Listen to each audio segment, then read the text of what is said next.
నా కిడ్నీలో problem start అయింది బ్రదర్. అన్నా అది ఏ స్థాయిలోనికి వెళ్ళిపోయింది అంటే ఇక రాత్రిపూట అందరూ పడుకునే టైంలో ఆ బాధ తట్టుకోలేక పరుగులు ఎత్తుకుంటూ వెళ్ళి గోడల మూలలకి గుద్దుకునేవాడిని, అది పగిలిపోయి చనిపోవాలి. భయంకరమైన నొప్పి. ఒకరోజు 2012 జనవరి 6వ తారీఖు నాకు ఆపరేషన్ అన్నారు విజయవాడ చరితశ్రీ హాస్పిటల్లో. 5వ తారీఖు రాత్రి 3 ఇంజక్షన్లు చేశారు. అప్పటికి నాకు ఏం చేసినా నొప్పి తగ్గలేదు. ఎగిరెగిరి పడుతున్నాను మంచం మీద. ఆ టైంలో మన ఇద్దరం ఎలా కూర్చున్నామో అలాగే నేను మంచం మీద ఉన్నాను, దేవుడు అక్కడ కుర్చీ మీద కూర్చున్నట్లుగా కూర్చొని నా కుమారుడా ఇప్పటికైనా లోబడతావా అని అంటున్నాడు.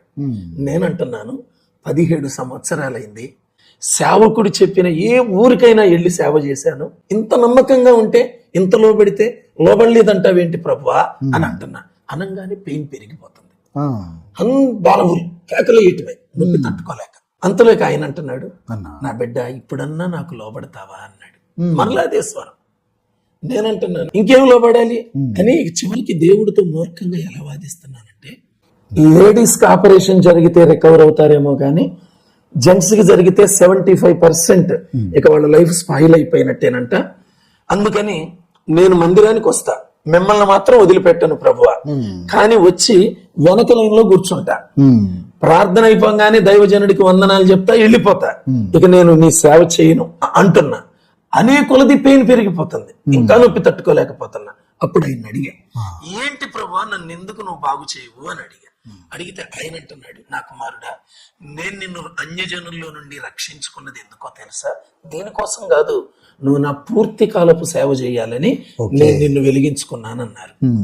అప్పుడు అన్నాను, సరే ప్రభువా ఇక అట్లా అయితే ఈ ఆపరేషన్ ఆపేస్తే నువ్వేం చెప్తే నేను అది చేస్తా.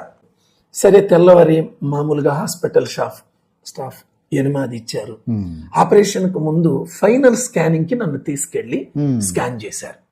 స్కాన్ చేసి 6 డాక్టర్లు వెంటనే ప్రక్కనే ఈఎస్ఐ హాస్పిటల్లో మా అన్నయ్య గారి బావమరిది డాక్టర్ అక్కడ.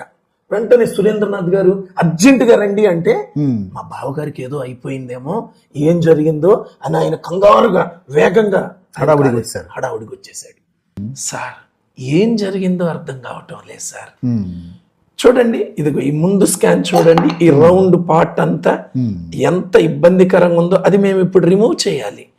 కానీ అసలు ఆయనకి ఇప్పుడు చూడండి స్కాన్ చూడండి, పాలల్లో ముంచి లేపినట్టుంది సార్. అసలు ఏం అవసరం లేదు, ఈయనకి సింగిల్ టాబ్లెట్ కూడా అవసరం లేదు, ఇంటికి తీసుకెళ్ళిపో మొత్తము